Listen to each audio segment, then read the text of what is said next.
Rapaziada, vamos ver aqui os piores rabbit holes da internet. Bizarrices e teorias lá do canal do Waquinho, beleza? Falei tudo. Lá do canal do Waquinho, beleza? O link do vídeo original tá aqui na descrição. E é isso aí, passem lá pra dar uma moral. Partiu! Você já pesquisou algo simples na internet e sem perceber passou horas encontrando uma porrada de informações bizarras, teorias inesperadas e histórias que parecem não ter fim? Pois é. Cara, eu nunca caí em nada bizarro, mas assim, eu já tive hiperfoco em várias coisas. Eu já caí no ramo da fotografia, eu já caí no ramo do TCG, eu já caí no ramo da papelaria, da gráfica. Mano, em várias paradas assim, de tipo assim, eu pesquiso um assunto, aí o YouTube começa a me mostrar só isso. De vez em quando o algoritmo cisma que eu gosto de ver meme brain rot. Eu não tô nem falando desses memes tipo, ai, ballerina caputina, tralaleiro, tralá. Não é nem isso, é só uns memes podre mesmo, tá ligado? Com barulho alto, essas porra. Às vezes o algoritmo do nada cisma que eu quero assistir isso e só me mostra isso. Tem várias paradas assim, mano. Não, busólogo não, aí já é demais. Hoje a gente vai explorar os rabbit holes mais profundos e curiosos da internet. E já aviso, algumas são apenas teorias e alguns tópicos são casos comprovados. Ai, Em meu uma Deus. explicação rápida do que é rabbit hole, para quem não sabe, rabbit hole é uma expressão da língua inglesa que pode significar uma situação em que alguém se torna tão interessado em algo que não consegue parar de pesquisar ou fazer aquilo. Então sim, eu acho que Ok. isso já explica muito bem o que esse termo significa.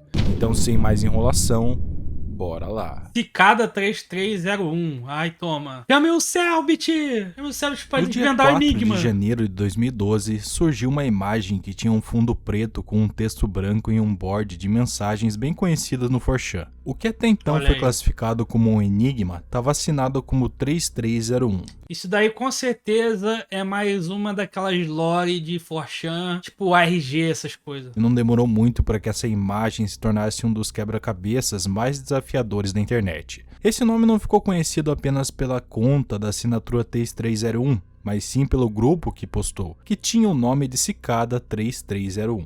Esse grupo lançou 3 conjuntos de enigmas para recrutar os mais rápidos e habilidosos decifradores de códigos do mundo. O primeiro quebra-cabeça começou com decifrar alguns códigos e palavras, mas à medida que os participantes começavam a querer saber mais sobre o que se tratava, as coisas se tornavam cada vez mais difíceis. Marcus Warner foi um dos poucos que completou a primeira parte do enigma. Ele disse que foi interrogado sobre sua posição em relação à censura, privacidade na internet e liberdade antes Olha de aí. ser convidado para um fórum secreto e solicitado a criar e finalizar um projeto. Só que ele não completou o projeto e o site foi finalizado. A prova para quem seria apto tinha terminado. No final desse primeiro teste da Cicada, muitas pessoas pensaram que tudo não se passava de um jogo ou uma campanha publicitária, mas ninguém tentou lucrar com tudo isso. Então eis que, anos depois da publicação dos primeiros enigmas, apareceu uma nova imagem no board de mensagem do 4chan. Ok. Olá novamente, nossa busca por indivíduos inteligentes continua mais uma vez.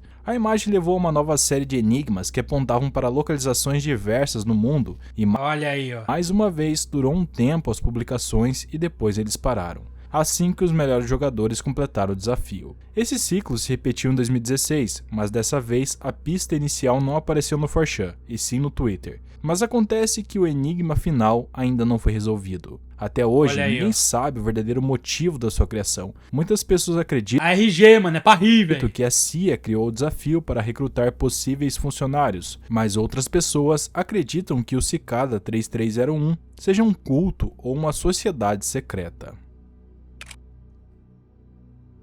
Paradoxo de Fermi. Então, no Twitter. O paradoxo de Fermi foi uma ideia do físico ítalo-americano Enrico Fermi, vencedor do Prêmio Nobel. Segundo Fermi, considerando que muitas estrelas e planetas na galáxia são mais antigos que o Sol, alguns desses planetas já deveriam ter desenvolvido vida inteligente e tecnologia para viagens interestelares há muito tempo. Então os alienígenas, ou pelo menos seus sinais, já deveriam ter visitado a Terra. Em resumo, por que nunca encontramos alienígenas ou seus artefatos na Terra ou no Sistema Solar? E É que aí depende também, né, mano? É porque assim, como o bagulho é infinito, para pra pensar que, tipo, não necessariamente outra vida ia querer simplesmente vir aqui.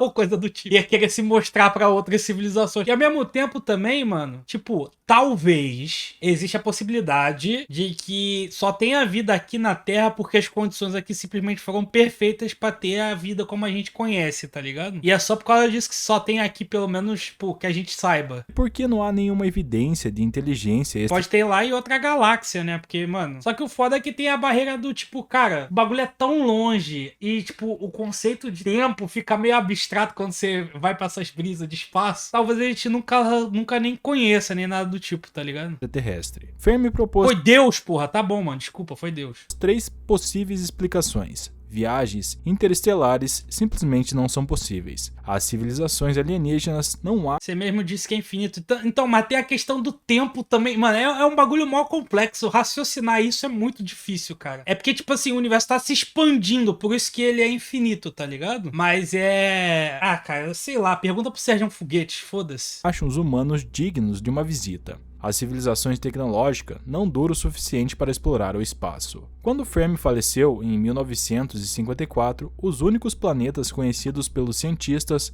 eram os do nosso sistema solar, mas à medida que a tecnologia avançou, milhares de exoplanetas foram descobertos. Então, o único lugar que os ETs foram foi em Vila Velha pra conhecer o ser humano perfeito e depois foram embora. Isso só expandiu o paradoxo, porque agora não se tratava apenas da ausência de uma visita alienígena, mas também da ausência de comunicação ou qualquer evidência de inteligência extraterrestre. Muitos cientistas tentaram resolver essa questão. O professor de física Frank Tipper argumentou que se viagens interestelares fossem possíveis, precisaríamos de máquinas extremamente avançadas, e como nunca encontramos nada desse tipo, é provável que sejamos a única inteligência no universo. Outra teoria sugere que a Terra pode ser um planeta jovem, e que os alienígenas ainda não tiveram tempo de chegar até nós. Outros ainda argumentam que civilizações tecnológicas tendem a se autodestruir assim que atingem um nível avançado de desenvolvimento. Pode ser também. Seja por guerras nucleares, pela destruição do meio ambiente ou por outros fatores. Pior que pode ser. Mas também pode haver uma explicação muito simples. Talvez a Terra e seus habitantes não sejam interessantes o suficiente para que os alienígenas se deem ao trabalho de visitar a gente. Seja qual for a resposta, a maioria dos pesquisadores concorda que provavelmente não há uma única solução para o paradoxo de Fermi, e que sempre haverão mais perguntas do que respostas. É porque é uma reflexão o bagulho, né, mano? Criador do Bitcoin. Ih, esse daí é um maior mistério aí. Ou se é que já todo mundo já sabe quem é o criador? Quem é exatamente Satoshi Nakamoto? Para adiantar você, esse não é um nome real. É um pseudônimo utilizado pela pessoa que criou a primeira criptomoeda, Ah, então sabem quem é. o Bitcoin, em 2009. Ninguém sabe nada sobre esse Satoshi Nakamoto, nem seu nome verdadeiro, gênero ou nacionalidade. Só sabem que esse maluco deve estar podre de rico, né? Mas seu nome se tornou famoso de forma É o Só Como Cu de Homem? Ah, esse daí é o nome verdadeiro dele, né? muito rápida quando o Bitcoin começou a ganhar notoriedade ao desafiar as instituições financeiras tradicionais. Muitas pessoas acreditam que o Bitcoin pode ser a maior disrupção financeira da história, já que reduz nossa dependência de bancos e governos. Moleque, mas seria muito perigoso pra esse cara se soubessem a identidade dele, né? Parar pra pensar. Enquanto países como Canadá, Estados Unidos, China e Reino Unido ainda lutam para regulamentar a moeda, alguns países já adotaram o Bitcoin como moeda oficial. Quando Satoshi começou a minerar seus Bitcoins, Como moeda oficial? Mano, se não me engano, teve algum país que fez isso e quebrou, não foi? Eu já vi uma história dessa, que deu uma merda do caramba. Teve um país que tentou adotar como moeda padrão e deu ruim. quase ninguém fazia isso. Então, em maio de 2011, pouco mais de 2 anos depois de lançar o Bitcoin no mundo, ele simplesmente desapareceu, deixando para trás uma fortuna Foi El Salvador? de aproximadamente Eu já ouvi uma história assim, não sei se é real. 1 milhão de Bitcoins, Que Bahia, mano. Cala a boca, porra. avaliados hoje em cerca de 73 bilhões de dólares, o que Calma aí. colocaria ele entre as 15 pessoas mais ricas do planeta. Desde esse acontecido, nenhuma dessas moedas foi utilizada. Então, o que será que aconteceu? Será que Nakamoto perdeu suas chaves privadas? Será que os bitcoins foram roubados? Ou será que ele valoriza sua privacidade acima de qualquer fortuna e não quer arriscar ser identificado ao tentar sacar toda a sua riqueza? Para muitos, o fato de que ele nunca tocou em sua fortuna cria uma história para o Bitcoin com um ar de quase místico. É, mano. Vai ver. Projeto Monark? Ah, mas vai ver, mano, é o lance da privacidade mesmo. Imagina a merda, cara. Imagina o caô que ia ser, velho. Que ele não mexe, né, velho? Enfim. Ele tá bem de vida, ele deve estar tranquilo, não precisa disso. Tá ligado? O maluco é, tipo, tem um trampo normal além de ser o criador do Bitcoin. Projeto Montauk. O Projeto Montauk é um projeto secreto de experimentos realizados ilegalmente pelo governo dos Estados Unidos na estação aérea de Montauk. Tudo isso com o objetivo de avançar na tecnologia de controle mental. Mentira, mano. Nem fudendo, é sério? Os pesquisadores estudaram viagens no tempo e viagens interdimensionais, tudo para desenvolver técnicas de guerra psicológica. Acorda, Caio, laser no espaço! Em meados da década de 1980, começaram a circular rumores de que o exército dos Estados Unidos estava conduzindo experimentos com essas técnicas no extremo oeste de Long Island. Então, quando Preston Nichols publicou um livro sobre o projeto Montauk em 1992, muitas pessoas acreditaram que foi daí que saiu o Kinect. Ondas cerebrais! Isso era a prova que eles buscavam. Segundo Preston, o livro falava sobre suas memórias do tempo em que ele trabalhou como pesquisador do projeto. Ele descreveu experimentos de controle mental e telepatia, abertura de portais espaço-temporais para outras dimensões e o contato com vida extraterrestre. Tudo isso, segundo ele, fazia parte de um programa militar financiado pelo ouro nazista, recuperado durante a Segunda Guerra Mundial. Mas a parte mais bizarra do relato foi a abdução de crianças fugitivas. Segundo Preston, crianças pequenas de no máximo 4 anos eram sequestradas para serem usadas nos experimentos. Muitas eram órfãs, fugitivas ou filhos de dependentes químicos. Crianças que ninguém procuraria. Elas eram forçadas a ingerir substâncias químicas. Caralho, é Stranger Things todinho, mano. Submetidas a torturas para despertar seus poderes psíquicos. Houve um incidente registrado em um vilarejo próximo à base. Sempre que o radar da base naval era ativado, os moradores entravam em transe e alguns sofriam até hemorragias nasais. Após a publicação do livro, outras pessoas começaram a se manifestar alegando que também testemunharam as pesquisas ilegais na base de Montauk. Um desses relatos veio de Stuart Swedlow, de 52 anos, que afirmou ter sido uma das crianças sequestradas e vítima dos experimentos. O foda é que, cara, tem um negócio assim que é meio complicado às vezes acreditar nessas coisas, que sempre tem a rapaziada, né, que quer inventar uma história bonita pra ficar famoso, pra vender livro, pra aparecer na TV. Tinha um cara que era famoso aqui no Brasil que ele falava que ele era médium, uma parada assim, que depois os malucos do Hermes e Renato zoaram, fizeram um homem do pá, que ele fazia pá, explodir as coisas, tá ligado? É complicado, mano. Mas assim, não duvido que experimentos desse tipo tenham sido tentados, né, por governos aí. Mas vocês acham que essas paradas eram real, mano? Então, o bagulho é tão secreto que todo mundo sabe. Tipo assim, iam ficar sabendo que o cara tá pra publicar um livro desse e ninguém ia impedir. Sei lá, mano. Que recebia LSD para alterar o estado do cérebro e que ele e outras crianças foram enviadas para Marte. É o homem do Ra? E até para tempos bíblicos através dos portais do projeto. No início da década de 1980, tudo chegou ao fim depois que um experimento saiu do controle. Segundo Preston, um grande monstro peludo foi acidentalmente manifestado na base e destruiu tudo ao seu redor. O projeto foi encerrado e todos os envolvidos tiveram suas memórias apagadas com técnicas do programa MKUltra. Mesmo com o exército negando qualquer experimento no local, as instalações abandonadas ainda atraem algumas pessoas e curiosos. Olha aí. Síndrome de Lavender... Quê? Como assim síndrome de Lavender Town? Síndrome? Os jogos do Pokémon são conhecidos por serem jogos divertidos, mas a franquia carrega uma imensidade de lendas sombrias e perturbadoras. E talvez nenhuma dessas lendas seja tão esquisita quanto a Síndrome de Lavender Town, que supostamente levou crianças de até 7 anos a, enfim, vocês sabem. Para! Caoseira, véi. Nos jogos Pokémon Red e Green... É creepypasta isso, né? Tal era uma pequena vila pouco notável, exceto por uma enorme torre que servia como cemitério para pokémons falecidos. Isso fez com que o local fosse frequentado por pokémons fantasmas, e supostamente fantasmas reais. Mas isso era apenas um jogo, né? O que poderia dar Sim, errado. pô. A história diz que em 1997, quando a primeira versão do jogo foi lançada, centenas de crianças entre 7 e 12 anos começaram a apresentar comportamentos estranhos após chegarem a Lavandertal. É, sempre isso, né? Ai, porque o videogame deixa a pessoa esquisita, deixa a pessoa violenta. Muitos acreditavam que os Criminoso por fantasmas causa do do jogo videogame. estavam tentando entrar em contato com os jogadores, e o fenômeno ficou conhecido como Síndrome de Lavandertal. Que Com o creepypasta é tempo, isso? as pessoas descobriram supostamente a verdade. Os desenvolvedores queriam que a vila tivesse um clima diferente do resto do jogo, algo que marcasse profundamente os jogadores. Além da ideia macabra de incluir um cemitério, eles criaram uma trilha sonora perturbadora, utilizando frequências sonoras incomuns para causar ansiedade e desconforto. Não tem.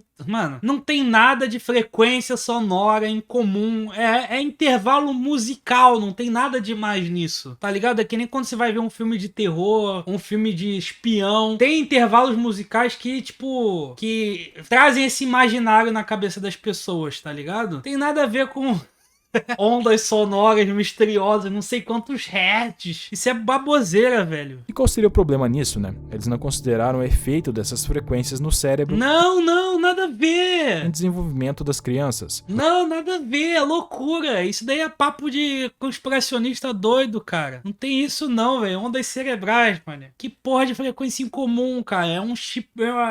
É aquele timbre de chiptune do Game Boy, tá ligado? Sendo tocado as notinhas ali, não tem nada demais nisso. O resultado foi que alguns jogadores apresentaram problemas psicológicos e fisiológicos, levando em alguns casos àquela famosa palavra. Algumas pessoas Não. acreditam que a Nintendo colaborou com o governo japonês para provocar esse efeito, mas não há provas dessa teoria. Com o tempo, a música foi alterada às frequências e o problema desapareceu. Baboseira, cara. Apesar de ser um nome conhecido, eu acredito que muitas dessas teorias e comprovações de que tudo isso aconteceu se dá por conta da creepypasta sobre esse assunto. Aí, tá vendo? Falei, é falar isso aí, é mentira. Não tem, mano, não tem isso, não tem uma frequência de áudio que vai fazer você ficar biluteteia das ideias e querer partir dessa pra melhor. Isso não existe. Não tem comprovação nenhuma de que isso existe. Venhamos, ficou muito famosa há um tempo atrás, e era justamente usada essa música do Lavandertal. Enfim, essa aqui eu acho impossível vocês não se lembrarem. Porra, vou escutar agora. Então, a Nintendo governo japonês, vamos lá, vamos matar todo mundo no joguinho. Isso daqui me passa aquela vibe da rapaziada que acreditava que se você ouvir um áudio, você ia conseguir controlar fogo, controlar os elementos, tá? Quem lembra disso? Isso daí é muito velho. Isso daí era modinha no TikTok. Vocês não se lembrarem. Síndrome de Truman. É do show de Truman, um filme? Bioquinesis, essa parada aí, muito antiga. O distúrbio de The Truman Show, também conhecido como a Síndrome de Truman ou transtorno de Truman, é um tipo de delírio no qual a pessoa acredita que sua vida é um reality show ou que está sendo observada através de câmeras. Esse nome surgiu, pelo que você deve imaginar, por conta de um filme de 1998 chamado The Truman Show. O nome pra isso deve ser esquizofrenia, né?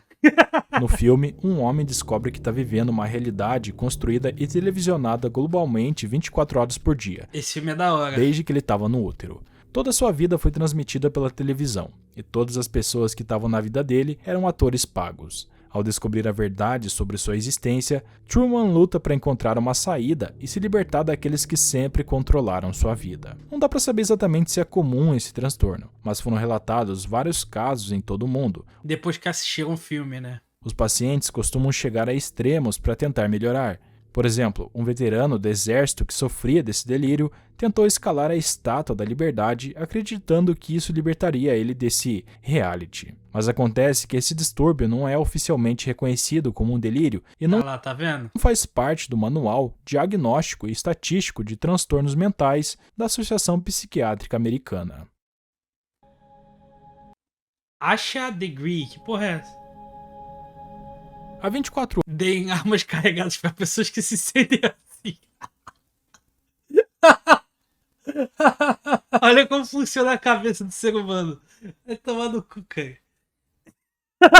Imagina o caos, imagina o caos. Há 24 anos atrás, em 14 de fevereiro de 2000, a mãe de Asha Degree, de 9 anos, entrou no quarto dela para acordar ela e levá-la para casa. Mas ela não estava na cama. Não havia sinais de entrada forçada, nem bilhetes, nada. Apenas sua mochila escolar e a menina estavam desaparecidas. Asha Degree era a filha mais nova de Harold e Akila Degree. A família vivia em Shelby, na Carolina do Norte, onde Asha se encontrava na 4ª série, na escola primária de Falston. Okay. Ela era uma menina tranquila, tímida, estudante com uma vida feliz. Seus pais não tinham preocupações sobre ela, ou pelo menos era o que eles pensavam. Na madrugada daquele dia, o irmão de Asha ouviu a cama ranger, pensando que ela estava apenas se mexendo. Então ele não se levantou e nem foi verificar. Foi só quando sua mãe acordou às 6h30 da manhã e perguntou onde estava sua irmã que ele percebeu que o que ele ouviu era algo a mais. A mochila preta de Asha havia desaparecido de seu quarto, junto com algumas roupas. O mais bizarro era que todas as portas da casa estavam trancadas por dentro, não parecia um sequestro.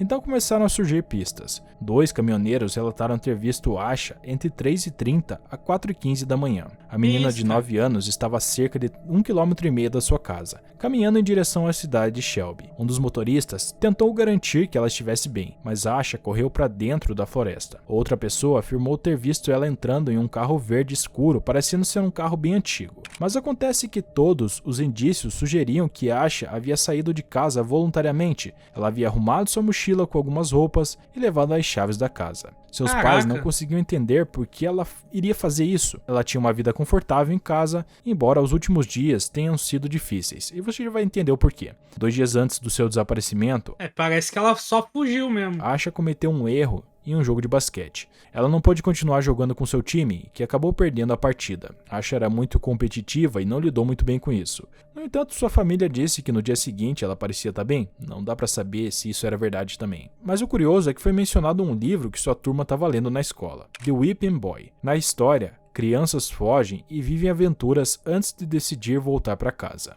Mas a teoria de que Asha simplesmente fugiu desmoronou 3 dias depois. Seu lápis, uma caneta e um laço de cabelo do Mickey Mouse foram encontrados na estrada de um galpão de ferramentas. Suas coisas estavam perto do trecho da estrada onde ela foi vista pela última vez. 1 ano depois, sua mochila foi encontrada dentro de sacos plásticos pretos. Mano, ela deve ter saído por conta própria por algum motivo. E no meio do caminho, mano, algum filho da puta raptou a garota, mano. Enterrada a 42 quilômetros da casa da família. Na direção oposta da qual ela caminhava, perto do local foram encontrados ossos de animais e um par de calças masculinas. O desaparecimento de Asha parecia ser um caso criminal com crime envolvido, porém nenhum suspeito foi preso.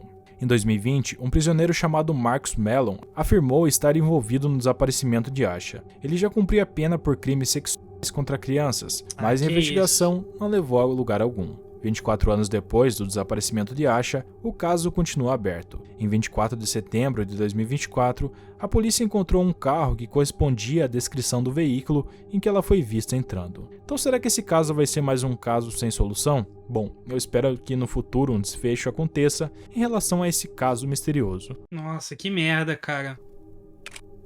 Headroom. Era só um caso bizarro mesmo. Em setembro de 2015, um rumor perturbador começou a circular no 4chan e no Reddit. Um grupo misterioso afirmava ter capturado vários combatentes do Estado Islâmico e prometia torturar e matar eles ao vivo na Dark Web. Que isso? O site mostrava uma contagem regressiva para a hora da transmissão. Aqueles bagulho de transmissão bizarra da Deep Web. E é isso que temos sobre Red Room. Basicamente um espaço sombrio da Dark Web, onde pelo preço certo, supostamente tudo era permitido. Aliás, rola um papo de que esse bagulho de Dark Web, não sei o que Web, nada disso existe, né? Que é só a Deep Web, é isso. Essas outras camadas só inventaram a título de creepypasta, né? Existem muitas teorias sobre a origem do nome. Algumas apontam para um filme de terror dos anos 80, onde torturas eram transmitidas ao vivo em uma sala pintada de vermelho. Outros sugerem que Red Room seja um anagrama de murder, que é tudo nesse iceberg é falar, assim, assassinato em inglês. Mas quase a tudo, real pelo é que menos. Ninguém sabe ao certo de onde vem esse nome. Rumores contam que nesses lugares acontecem coisas como luta entre pessoas, experimentos humanos e até assassinatos. Mas muitas dessas histórias são inventadas em fóruns como o Reddit e 4chan, como o caso dos combatentes do Estado Islâmico. Então, depois de ser criado toda a expectativa quando chegasse o dia, o evento terminou com um vídeo de 21 minutos, onde um homem era forçado a comer bacon. Ou seja, ninguém foi assassinado. Embora alguns acreditem que os Red Rooms sejam um mito ou uma lenda, as autoridades policiais confirmaram de ter fechado alguns desses sites e prendido os responsáveis e donos. É que o pessoal fala muita coisa sobre a Deep Web porque, né, é um lugar misterioso que a maioria das pessoas não fica acessando, então qualquer que falar o pessoal pode acreditar, né? Blank Room Soup. Blank Room Soap. Ah, esse daí. Mano, tem mó lore. Tem uma lore enorme atrás desse bagulho aí, tá? Originalmente chamado de Freak Soup Guy. Esse é um vídeo estranho de 1 minuto postado em 2005. O vídeo começa de maneira inocente. O homem está em um quarto branco comendo sopa em uma tigela. De repente, uma figura estranha aparece. Uma criatura com um rosto branco e 2 olhos escuros e separados. A figura começa a massagear os ombros do homem como se quisesse confortar ele. E é então que percebemos que o homem está chorando. Se isso já não fosse estranho o suficiente, outra figura semelhante aparece e se junta ao gesto de consolo. Mas o que realmente assusta é que, além do choro do homem, risadas podem ser ouvidas no fundo. O vídeo então termina. Diversas explicações bizarras surgiram. Uma das teorias mais populares sugere que o vídeo seja parte de um snuff, um filme que documenta um assassinato real. Alguns acreditam que é uma versão mais longa do vídeo, onde o homem teria sido morto. Outros afirmam que ele estava sendo forçado a comer os restos da sua família assassinada. Enfim, tem muitas outras explicações, como a questão das vestimentas, que é uma fantasia de uma banda e tudo mais. Mas só que aí rola o papo de que essa banda falou que roubaram essa fantasia deles e não descobriram quem foi que roubou, tá ligado? E aí do nada surge aquele vídeo ali, é meio esquisito, né? Mas eu não vou me aprofundar nesse quesito porque esse não é o foco desse vídeo, né? Mas a real é que até hoje ninguém sabe quem fez o vídeo ou por quê. É aquela parada, né? Se revelaram um mistério também, né? Tipo, digamos, se fizeram só pra rir, só pra emular um negócio bizarro, os donos do vídeo nunca vão se revelar porque senão acaba a graça, né? Se for uma piada interna entre eles lá, um bagulho só pra chocar a internet, tá ligado? Pode ser que seja só pra rir. A unidade 731. Enquanto os Estados Unidos usaram o MK-Ultra para fazer experimentos com armas biológicas, digamos que eles não foram os únicos a fazer isso. Durante a ocupação da China pelo Japão, foi descoberto, se não me engano, a Fábrica de Noobs fez um vídeo sobre o assunto, era pra rir mesmo? Olha aí, ó. O Japão começou a realizar experimentos bizarros em humanos, que resultaram em alguns dos crimes de guerra mais horríveis já registrados. Esse caso veio a ser conhecido como Unidade 731. Em 1925, o Protocolo de Genebra proibiu o uso de armas biológicas em conflitos entre estados. O Japão era o maior psicopata na World War 2, então. Mano, na Guerra Mundial o Japão ficou embaçado mesmo. Mas para o Japão isso só significava que era mais uma arma eficaz. Lembrem-se de que eles já foram aliados. Em 1931, eles estabeleceram a Unidade 731 com a ordem de... É verdade, mano. O Japão, ele compensou todos os crimes de guerra quando eles fizeram Fullmetal Alchemist, cara. Depois que lançaram Fullmetal Alchemist, o resto do globo perdoou o Japão por todas as atrocidades. Produzir e armazenar armas biológicas. No início, eles começaram a fazer testes com voluntários do exército, mas os experimentos se tornaram cada vez mais brutais. E os voluntários ficavam em condições extremas. Foi então que a unidade começou a priorizar esses testes em prisioneiros de guerra chineses. Foi uma troca equivalente, mano. Coreanos e russos. Com o consentimento fora de questão, os experimentos tomaram um rumo desumano. Para descobrir como tratar o congelamento, os membros dos cativos eram mergulhados em água gelada até que congelassem completamente.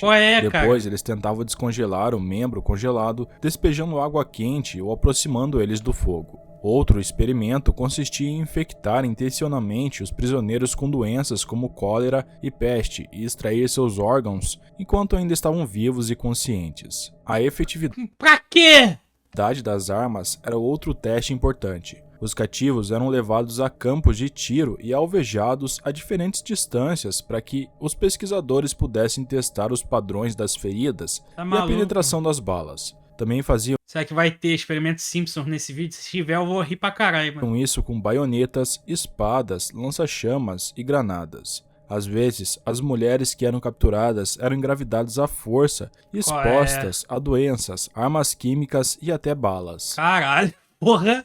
Pra quê, Japão? Pô, passou um pouco do limite, mano. Experimento russo do sono. Mano, é que isso daí é antigo. Cara, o pior de tudo é que tinham alguns blogs. É que antigamente era muito comum a existência de blog, né? Moleque, tinha vários blogs com essas histórias e tal. Esse do experimento do sono russo eu já cheguei a ler já. É algum desses blogs de creepypasta, de curiosidade macabra, essas coisas assim. Depois eram abertas para estudar o efeito nos fetos. Quando o corpo de um prisioneiro se esgotava, ele era morto com uma injeção letal, tiros e enterrado vivo.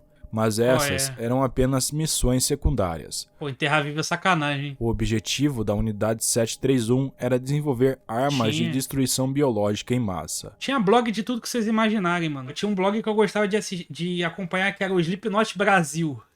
Moleque, tinha várias histórias sobre a banda, tinha entrevista traduzida, tinha coisa pra caralho, era muito da hora, velho. A época dos blogs era legal, tinha muita coisa maneira. Os prisioneiros eram infectados com doenças letais e de rápida propagação. Os que adoeciam mais rápido, seu sangue era drenado até a morte. Depois, seu sangue era transferido para um novo grupo de prisioneiros para infectá-los. Os prisioneiros infectados eram expostos a pulgas para que sugassem o sangue deles. Aproximadamente 30 mil pulgas foram seladas em cápsulas prontas para serem lançadas. Em 4 de outubro de Arma dos cara, pulga. 1940, bombardeiros japoneses lançaram essas cápsulas sobre uma aldeia chinesa. Quase todos foram mordidos pelas pulgas. No total, 3 mil chineses perderam a vida. E eles planejavam fazer mais bombas de pulgas e lançar elas em São Diego. Bomba de pulga, mano. Mas antes que pudessem executar o plano, as bombas atômicas foram lançadas em 1945. Aí ficaram na merda, hein?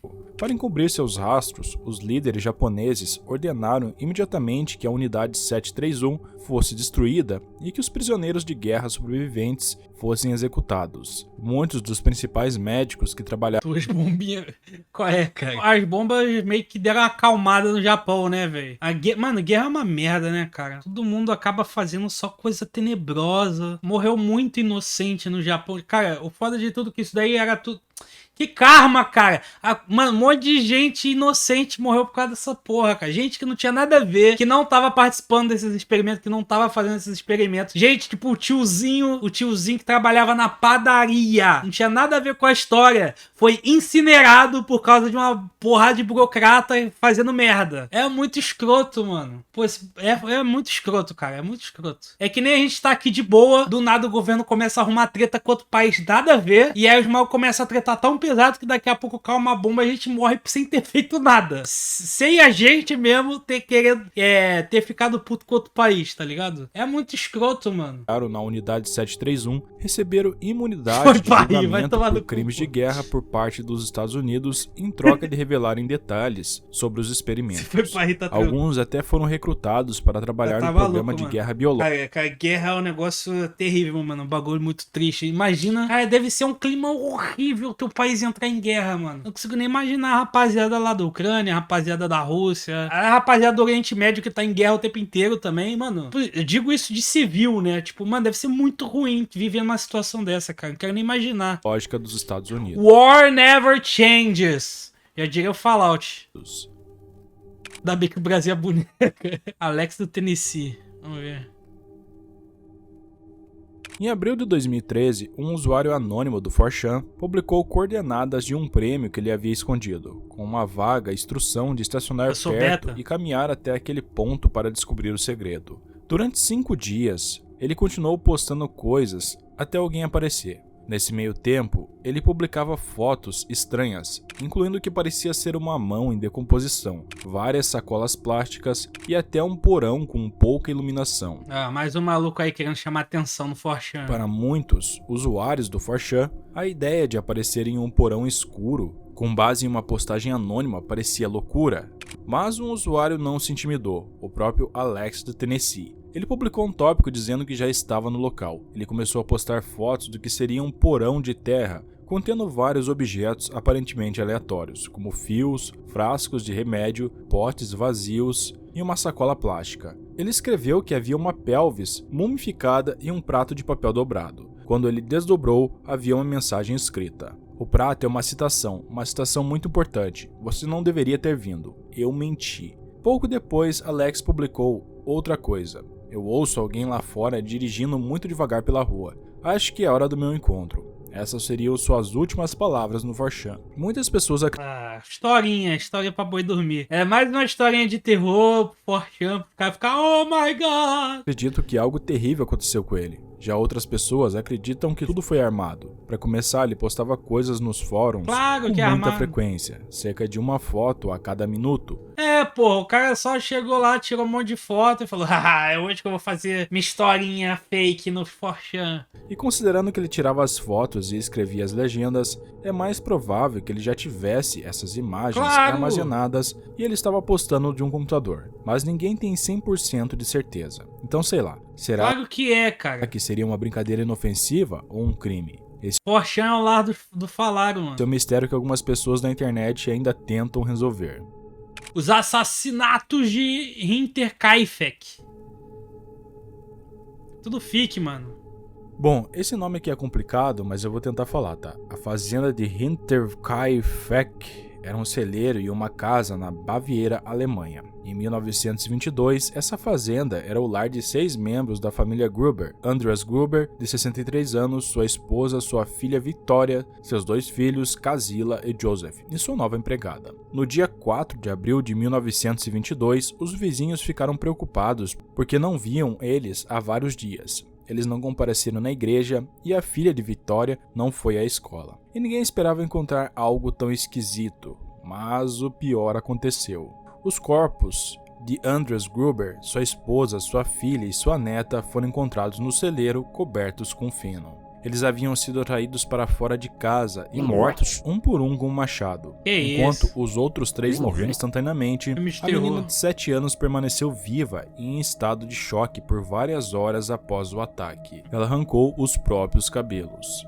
Dentro da casa, a nova empregada foi careca em homenagem ao magnata. assassinada em seu quarto, enquanto o pequeno Joseph, de apenas 2 anos, foi morto em seu berço. Que isso, tá vendo? Ô, Joaquim, você não quer monetizar o vídeo não, cara? Mas nada em cena do crime fazia sentido, e embora eles tenham sido mortos há 4 dias antes, os assassinatos permaneceram na casa e deixaram sinais de sua presença. Mano. Pesou o clima, velho. Cozinhando, acendendo a lareira e até alimentando animais da fazenda. Inicialmente, a polícia pensou que se tratava de um roubo, mas essa teoria foi descartada quando encontraram uma grande quantia de dinheiro na casa. Então vários vizinhos relataram eventos estranhos que Andreas havia mencionado que estavam acontecendo na fazenda. Um jornal que ele não comprou apareceu misteriosamente em sua casa. Pegadas iam da floresta até a fazenda, mas não havia pegadas indicando que alguém tinha saído dali da fazenda. Sons foram ouvidos no sótão. Uma das 2 chaves da família desapareceu. Parecia que alguém estava se escondendo na propriedade. Esses eventos estranhos vinham acontecendo há 6 meses. A empregada anterior havia pedido demissão, convencida de que o lugar estava assombrado. A polícia investigou várias pessoas, incluindo o vizinho que encontrou os corpos, mas o suspeito mais improvável era uma das próprias vítimas, Andreas Gruber. Andreas era um homem extremamente agressivo. Quando ele era irritado, ele era conhecido por atacar pessoas com objetos perigosos, como então uma foice, um garfo ou até mesmo uma espingarda. Nem mesmo seus próprios filhos escapavam dessa agressividade. Quando Andreas ficava furioso com eles, ele trancava os filhos no porão por vários dias. Porra! Muitos anos antes, uma de suas filhas... Vocês reclamando aí que o pai de vocês fugiu, melhor fugir do que fazer isso. Sofia foi trancada tô brincando, tá, durante o inverno e acabou falecendo. E essa história não acaba por aqui. Andreas também era um estuprador conhecido e chegou a ser preso por abusar de Victoria, sua própria filha. Na noite anterior aos assassinatos, ele e Victoria tiveram uma discussão violenta. Ela ficou tão aterrorizada que correu da fazenda para a floresta e permaneceu lá por horas. Muitos acreditam que Andreas pode ter tentado violentar a neta, de 7 anos, no celeiro. A menina foi encontrada parcialmente despida. Talvez Victoria tenha tentado impedir ele, e ele tenha explodido em um de seus momentos de fúria, acabando, tirando a vida dela. Isso explicaria por que o assassino permaneceu na casa fazendo tarefas do dia a dia, como alimentar os animais e cozinhar. Também explicaria por que o machado foi escondido no celeiro e por que sua morte foi diferente das dos outros. um golpe com a ponta de um picador de gelo. Ninguém nunca foi Que preso isso? pelos Pior assassinatos. que tem um vídeo agora famoso, né? Com o bagulho de picador de gelo. Você já viu aquela documentário da Netflix, aquele Don't Fuck With Cats? Que conta a história inteira de um serial killer que ele... Tipo assim, ele ficou famoso porque ele queria ficar chamando atenção em grupinho de Facebook, internet e tal. E ele postava vídeo das merdas que ele fazia, cara. E do Luca Magnota. Sim, sim. É esse aí. Eu vi essa série quando saiu, mano. O bagulho é pesado, tá, mano? E em pesadão. 1955, Mas assim, não tem nada explícito aparecendo na tela porque é Netflix, né? Não tem nem como ter. Com esses trajes, quem iria saber que eu tenho um furador de coca torneiro de soco inglês? Esse meme é muito bom. até hoje continua sendo um dos crimes não resolvidos mais assustadores da Alemanha. Paneleiro médio, é. Dark Web. Isso daí já falaram, não é? Power Ranger na Netflix? A Dark Web pode ser uma das áreas mais bizarras da internet, mas teve um começo interessante. O governo dos Estados Unidos criou esse local originalmente para fornecer comunicações seguras entre espiões no exterior. Mas se apenas os espiões utilizassem esse local, isso iria contra o propósito original. Foi então que eles tiveram a brilhante ideia de tornar ela acessível ao público em geral. E acabou funcionando. Não eram mais apenas espiões que se encontravam nessa área da internet, mas o tipo de anonimato que ela oferecia era exatamente o ambiente onde criminosos acharam para cometer crimes. Hoje em dia, esse canto da internet é um local para atividades criminosas, onde tudo é permitido: assassinos de aluguel, hackers, identidades falsas, acompanhantes, tráfico humano e tudo que você pode imaginar. Mas uma das compras mais populares na Dark Web são as drogas. Acredita-se que o Dream Market seja o maior mercado do mundo nesse submundo digital, com mais de 100 mil drogas listadas. Mais da metade delas são substâncias ilícitas. Acho que foi no Fábrica de Nubes que eu vi um vídeo falando que esses sites de vender droga na Deep Web é tudo fake, né? Tipo, é só golpe. Não regulamentadas ou roubadas. Os compradores podem adquirir esses itens do mercado negro em troca de criptomoedas, como o Bitcoin. Autoridades todos os dias tentam fechar esses sites, mas eles sempre voltam com novos nomes. Mas a metade delas são vendidas no Rio de Janeiro. Pois é, para que você vai procurar na internet? Tornando algo impossível de controlar. Foi exatamente isso que Cara, a lataria, pega, a lataria do dog. Um homem americano chamado Alexander Nathan Barter fez em 2018. Ele queria saber como era tirar a vida de alguém, então ele postou um anúncio em um site da Dark Web procurando por alguém que estivesse disposto a, ser fatiado. Ele também mencionou seu interesse em necrofilia e canibalismo. Um homem da Flórida respondeu ao anúncio dizendo que tinha uma filha de 13 anos que queria morta. Alexander ficou o mais fraco da calvosfera. Empolgado. Os dois conversaram sobre o que dizer à menina para que ela não suspeitasse do que ia acontecer e sobre como escapariam do crime. Então, no dia 19 de outubro, eles estavam prontos para se encontrar. O pai levaria a filha até o Texas. É claro que o cara é maluco, você já viu a lataria dele? Então Alexander, chegou ao local na hora marcada, levando um facão, um saco de lixo, um celular e um tablet. Calma aí. Mas o que acontece é que, infelizmente para ele estava o tempo todo conversando com um agente disfarçado. O homem foi preso, ele se declarou culpado de tentativa de coação e aliciamento de menor, além da distribuição de CP, e ele também foi condenado a 40 anos de prisão. Caralho, o maluco latinou todos os crimes, mano. Qual é a speedrun de Código Penal, viado? Pipergate. Tá maluco. Em dezembro de 2017, surgiu um novo canal no YouTube chamado Piper Rocks, e a pessoa que apresentava esse canal era uma menina de 10 anos chamada Piper. Ah lá, quer ver? Vai chegar em CP em algum momento essa porra aí. A garota comentava que utilizava o canal para praticar e mostrar suas habilidades de edição de vídeo, mas tinha algo muito estranho no tipo de conteúdo que ela publicava. A Marina Joyce, estavam torturando ela para postar tutorial dia do Premiere. Eram violentos, estranhos e de certa forma pervertido. E assim, não é o tipo de coisa que você espera de uma menina de 10 anos. Havia outros canais do YouTube conectados a esse canal, todos eles com o mesmo estilo de edição, conteúdo sugestivo relacionado a menores e humor grosseiro. Não falei que ia chegar nisso? Sempre chega nisso. Canais que haviam sido abertos há mais de 10 anos já. As seções de comentários dos vídeos eram estranhas também, com comentários sugestivos e tudo mais. As pessoas começaram a suspeitar então, mas ficou só por isso nesse momento. Até que em março de 2018, Piper postou um vídeo falando pela primeira vez. Esse vídeo parecia como se alguém tivesse subido o tom da voz para parecer como uma criança. Então o pessoal da internet começou a investigar esse caso, que passou a se chamar Pipergate. E não demorou muito para o pessoal descobrir que esse canal estava vinculado a outros 2 canais do YouTube, É tipo a fita do Elsa Gate? Isabel Piper e Piper Bynes. Mano, tá parecendo aquela história do sei lá o que, Schoolboy. Como que é o nome do moleque, do maluco, moleque não, do maluco esquisito lá do TikTok, do Instagram, sei lá. Eu esqueci que o cara tinha a conta fingindo que era criança, uma porra assim. Smart Schoolboy. E todas essas contas levavam diretamente a um homem chamado William Glenn Whittaker, que era um maníaco sexual que tinha 65 anos, que havia sido detido em 2002 por posse de CP. Ele se passava por uma menina de 10 anos para gerenciar os canais. Mas isso não era tudo que ele fazia. Ele também tinha criado uma agência de talento chamada Wizard Productions, que ele utilizou para atrair algumas famílias com a promessa de fama com filhos talentosos. Ele levava as crianças para sua casa, filmava elas cantando e dançando, e prometia enviar as fitas para o alto escalão da indústria musical. Mas tudo era falso. William não tinha nenhum contato. Ele foi detido, mas ficou em liberdade sob a fiança de $5.500. Só?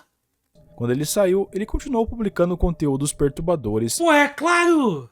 e sugestivos na internet, inclusive utilizando youtubers menores de idade e alguns de seus vídeos. Olha a merda, mano. O maluco não para, mano. Porque ele se passava por uma garota jovem. A teoria é de que ele tinha uma espécie de fetichismo nisso, enquanto outras pessoas... E também pode ser isca, né? Pra atrair outras crianças também, né? Pessoas comentavam que era pra atrair crianças. Sim. Enfim, o vídeo do Nick Crowley conta detalhadamente esse 7 milhões, caso. Então recomendo que você assista, caso você queira se aprofundar nesse assunto. Você tá maluco. Caso da Lindsay. Por favor, não seja mais CP. Ninguém aguenta mais, mano. Esse tópico parece o nome de um casal, mas as coisas são bem mais complicadas. Porque, na verdade, era um plano sinistro de um casal para um massacre que aconteceria em massa no dia 14 de fevereiro de... tá. Outro tema tranquilo. Caralho, só crime pesado desse vídeo. Qual é, velho? 2015. Tudo começou com um meme... Nunca é só um estelionato, roubar a conta da Steam, hackear o Gordox no League of Legends. Não, é só crime hediondo. Criado por Lindsay Suvan Rat. A máscara. Olha essa máscara aí. Uma jovem de 23 anos. Lindsay era uma americana obcecada por neonazismo e por tiroteios em escolas. Olha aí. Ela era particularmente fascinada pelo massacre de Columbine. Conheceu no TikTok. E tinha um blog chamado School Shooter Chick. Por lá, ela postava... Caralho, ela tinha isso tudo. Mano, ela tinha isso tudo, ela postava essas coisas e não alertou ninguém isso. Tipo, ninguém suspeitou, ninguém decidiu denunciar. Tava vários memes com a hashtag Columbine. Mano, do hash... Caralho, que aberração. Um dia um desses memes chegou até James Gamel, um jovem de 19 anos, também obcecado por tiroteio em escolas. Gente, que hiperfoco é esse, cara? Os dois começaram a conversar e rapidamente desenvolveram um romance pela internet. Então não demorou muito e os dois começaram a planejar uma bem no dia dos namorados. Lindsay viajaria para Halifax, onde seria recebida pelo melhor amigo de James, Randall Shepard, no aeroporto. Meu Deus, só lataria boa, Ele levaria ela até a casa de James, que teria assassinado seus pais antes disso, deixando a casa livre para os dois. Eles planejavam perder a virgindade juntos e no dia seguinte cometeram um dos massacres mais horríveis da história do Canadá. Qual é, o plano cara? era atacar a praça de alimentação. Cara, no Canadá, mano. Cara, o pior de tudo, né, mano? Nem o Canadá se livra dessas pragas, velho. Porra, vai fazer alguma... Vai fazer speedrun em videogame. Vai aprender a tocar um violão. Porra de dar tiro nos outros, mano. Coisa de lerdão, velho. Shopping Center, armados com um rifle, uma espingarda e coquetéis molotov. Vai arrumar um hobby que não incomoda ninguém, mano. Vai fazer essas paradas não, pô. Que Randall já tinha preparado. Vai jogar um Pokémon. Lindsay começaria os disparos, enquanto James estaria com uma faca para tirar Eu gosto de dar tiro. Joga um COD, joga um Battlefield. Não vai fazer essa coisa na vida real, né, mano? Vida de qualquer ferido que sobrevivesse aos tiros. O massacre terminaria com os dois tirando a vida, após contar até 3. Eles inclusive escolheram as roupas que usariam no ataque. O casal esperava inspirar outros tiroteios e ser lembrado como os atiradores de Columbine. Tá maluco, mano. Mas os dois nunca chegaram a se encontrar. Eles haviam compartilhado seus planos com diversas pessoas, até que alguém denunciou a polícia. Enquanto Lindsay ainda estava no avião, a polícia monitorava a casa de James. Assim que os pais dele saíram, os agentes invadiram a residência. mas já era tarde demais. James havia tirado a própria vida com um tiro. Quando Lindsay aterrissou, ela foi imediatamente detida na alfândega. O motivo? Ela não tinha passagem de volta, e sua bagagem consistia de livros com suásticas nas coladas. Caralho, mano, dói demais. A polícia chegou e prendeu tanto Lindsay quanto Randall Shepard. Randall foi condenado a 10 anos de prisão por participar do plano, enquanto Lindsay recebeu prisão perpétua com possibilidade de liberdade condicional. Parabéns aí. Mas para ela, isso não foi bastante. Tá presa a Lindsay vida tem inteira. recorrido da decisão, alegando que sua sentença foi falha, severa e excessiva. Ah, tadinha. Porra, excessiva. A garota queria literalmente passar o cerol em todo mundo e meteu esse louco. Junko Furuta. Em 25 de novembro de 1988, à noite, Junko Furuta, uma estudante Ah, mano, esse daí é pesadão que eu tô ligado. do ensino médio japonesa de 17 anos, Nossa, andava de mano. bicicleta para a casa do seu trabalho de meio período quando Shinji Minato, de Isso é 16 pesado, anos, mano. empurrou ela da bicicleta e saiu correndo. Então um outro companheiro de classe se apressou para ajudar ela a se levantar. Qual é, mano? Esse cara se tratava de Miyano Hiroshi, de 18 anos. Ele até se ofereceu para acompanhar ela até em casa, mas no caminho para casa, Miyano perguntou se ele podia passar por um armazém e pegar algo. Junko concordou, sem ter a ideia de que havia caído em uma armadilha. Foi Miyano quem pediu para que Shinji empurrasse ela da bicicleta no armazém. Ele abusou dela, depois levou ela a um hotel e abusou dela novamente. Em seguida, cara? ele ligou para sua gangue para se gabar do acontecido. Os quatro haviam abandonado o instituto e se envolveram com a Yakuza. Por que só esse cara não tá censurado? Eles decidiram manter Junko em cativeiro e levaram ela para a casa de Shinji. Durante 44 dias, Junko foi abusada mais de 500 vezes. A gangue convidou outros homens para participar, mas as coisas não acabaram por aí. Eles a torturaram, pendurando ela no teto e dando vários socos nela, obrigando ela a dormir no congelador, introduzindo objetos que vocês devem imaginar onde e queimando seus braços e perna. Em Cara, os malucos são muito ruins, mané. Que isso? dezembro, ela estava muito doente e mal podia se mover. Eles pararam de agredir ela e sequestraram e abusaram de outra jovem de 19 anos. Então tudo chegou a um ponto crítico em 4 de janeiro de 1989, quando Miyano perdeu uma partida de Mahjong, que é um jogo japonês e tal, e descontou em Junko. Os outros 3 se juntaram e golpearam ela até o fim. Eles envolveram seu corpo e jogaram ele em um barril cheio de cimento. Não sei se vai dar pra postar esse vídeo não, mano. O Akinho aqui odeia a monetização, velho. Umas semanas depois, Miyano e Ogura foram detidos por abuso em grupo da jovem de 19 anos, pensando que a polícia havia descoberto o caso de Junko. Miyano disse onde encontrar o cadáver. Os 4 garotos foram presos pelo assassinato graças ao DNA. Muitos dos homens que participaram em agredir ela também foram identificados e acusados. A natureza brutal de seus crimes chocou o país, e muitos esperavam a pena de morte ou pelo menos a prisão perpétua. Imaginem a comoção quando apenas Miyano tinha 17 anos e os demais se livraram com condenações de apenas 5 e 9 anos. Sério?